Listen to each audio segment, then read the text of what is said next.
Friends, आज हम बात कर रहे हैं फ्यूचर ग्रुप की और साथ में हम बात करेंगे रिलायंस इंडस्ट्रीज़ की। फ्यूचर ग्रुप के लिए एक बड़ी अपडेट निकल कर आई है सिंगापुर इंटरनेशनल ऑर्बिटेशन सेंटर से।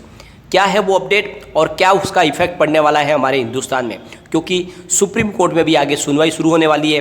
तो इस अपडेट का इसके ऊपर क्या इफेक्ट पड़ने वाला है, अच्छे से हम इस वीडियो के माध्यम से डिस्कस करेंगे।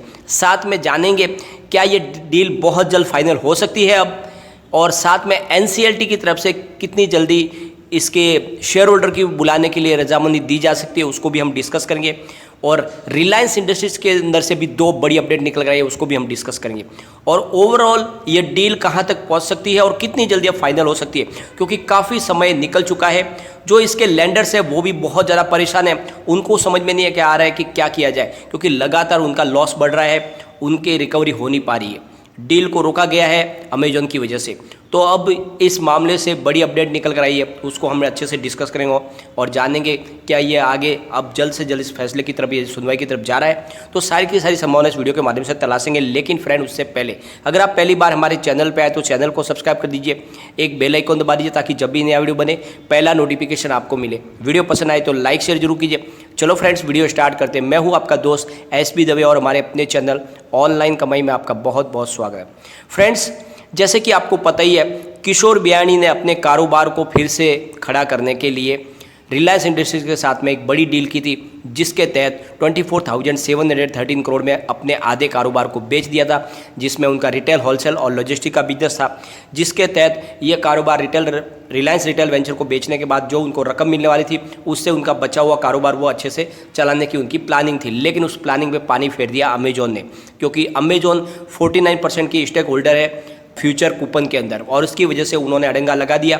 उनका कहना था कि हमने जो एग्रीमेंट साइन किया उसके तहत एक क्लॉज है कि हमारे कंपटीटर कंपनियों को आप अपनी कंपनी नहीं बेचेंगे, और रिलायंस हमारे बड़े कंपटीटर है, तो उन्होंने जो आपने डील की है वो हमें मान्य नहीं है। और इसके लिए उन्होंने इस मामले को खींच लिया है सिंगापुर इंटरनेशनल ऑर्बिटेशन सेंटर में। तो वहाँ से एक बड़ी अपडेट निकल कर आई है, उसको डिस्कस करेंगे। लेकिन उससे पहले जरा फ्राइडे के कारोबार को डिस्कस कर लेते हैं। तो फ्यूचर रिटेल का स्टॉक फ्राइडे को 63.50 पर ओपन हुआ था। 63.70 का इसने हाई भी बनाया, लेकिन फिर वापस स्टॉक नीचे आया। 62.85 का इसने लो बनाया और एंड में 62.90 पर 0.47% डाउन पर इसने क्लोजिंग दी है। तो गिरावट है यहाँ पर।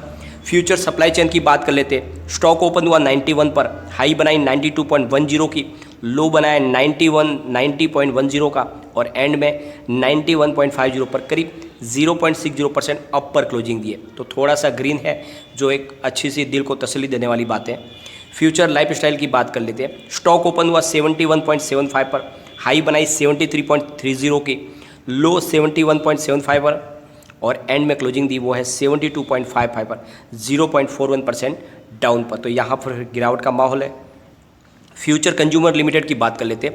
9.15 पर स्टॉक ओपन हुआ, 9.25 की हाई बनाई, लो बनाया 9.05 का और एंड में 9.15 पर क्लोजिंग दी है, 0.55% अप पर। तो यहाँ पर भी ग्रीन है, जो थोड़ी सी खुशी की बात है, लेकिन स्टॉक काफ़ी ज़्यादा सारे गिर चुके हैं। फ्यूचर इंटरप्राइज की बात करते हैं।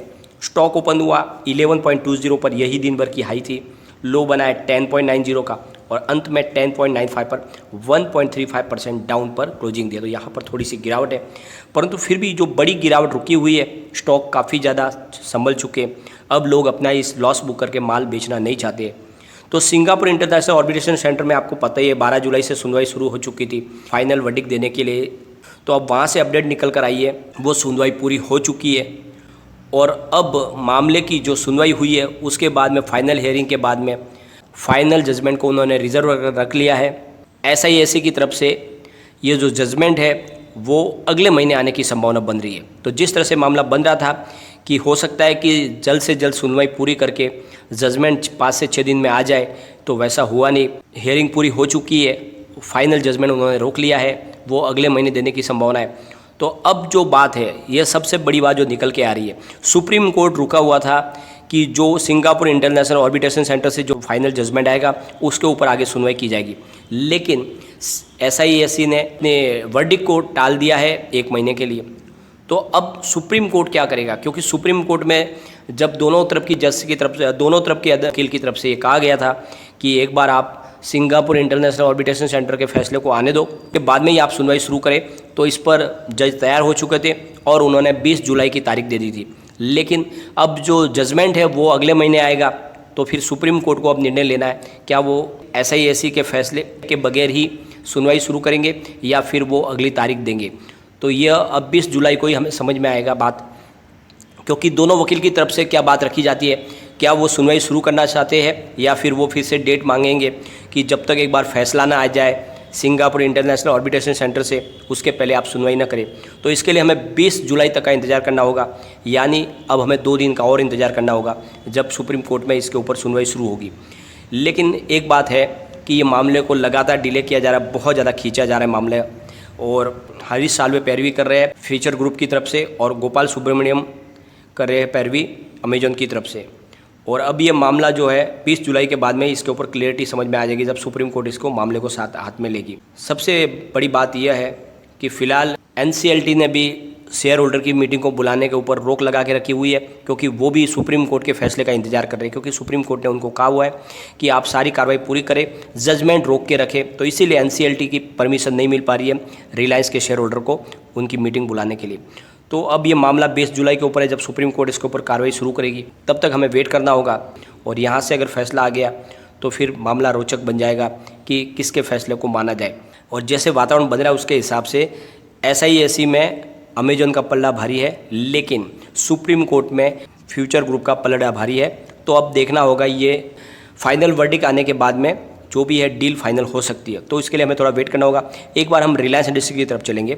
स्टॉक ओपन हुआ 2087 पर, हाई बनाई 2114 की, लो बनाया 2087 का, और अंत में 2101 पर करीब 1.33% अप पर क्लोजिंग दिया। तो पॉजिटिव क्लोजिंग है।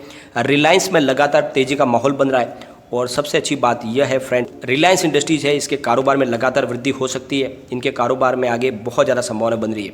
तो wall street brokerage firm Bernstein research ने एक रिपोर्ट निकाली है, उसके हिसाब से आने वाले समय में रिलायंस रिटेल के बिजनेस में 3 गुना उनके कारोबार में वृद्धि हो सकती है 3 से 5 साल के अंदर। तो उनकी तरफ से ऐसी बर्नस्टीन की तरफ से जो रिपोर्ट निकल कर, तो इस हिसाब से लग रहा है कि आने वाले समय में रिलायंस का रिटेल कारोबार बहुत ज़्यादा वृद्धि करने वाला है। तो स्टॉक काफ़ी ज़्यादा अच्छा दौड़ सकता है। और रिलायंस ने ग्रीन एनर्जी बिजनेस में भी एंट्री कर ली है, और उनकी AGM ने उन्होंने अनाउंसमेंट किया था 75,000 करोड़ रुपीज़ नया वो इसमें इन्वेस्टमेंट करने जा रहे हैं, जिसमें वो सोलर, बैटरीज, फ्यूल सेल्स और हाइड्रोजन का अलग अलग प्लांट लगाएंगे और वहाँ पे कारोबार की शुरुआत करेंगे। तो इन्होंने ठान लिया है कि बहुत जल्द ग्रीन एनर्जी के अंदर भी हिंदुस्तान में एक बड़ी पावर उनको बनना है। रिलायंस इंडस्ट्रीज़ ने जस्ट डायल को ख़रीद लिया है। तो एक बड़ा ऑनलाइन प्लेटफॉर्म है जिसको ख़रीदा है रिलायंस इंडस्ट्रीज़ ने, और इसकी वजह से अब आने वाले समय में रिलायंस इंडस्ट्री के कारोबार में बहुत ज़्यादा वृद्धि हो सकती है। इस डील के माध्यम से यानी 5,710 करोड़ रुपीज़ कैश में उन्होंने जस्ट डायल को ख़रीदा है। और यह एक ऑनलाइन सर्च इंजन है, यानी अब रिलायंस की जो पहुंच है वो छोटे से छोटे व्यापारी तक हो जाएगी, और इसकी वजह से उनके रिलायंस के रिटेल बिजनेस में उनको कारोबार बढ़ाने में बहुत ज़्यादा मदद मिलने वाली है। तो जो ये इन्होंने डील की है ये उनके लिए बहुत ज़्यादा फ़ायदेमंद होने वाली है। इसी AGM में उन्होंने एक नए 5G स्मार्टफोन की लॉन्चिंग की घोषणा की है गूगल के साथ में मिलके।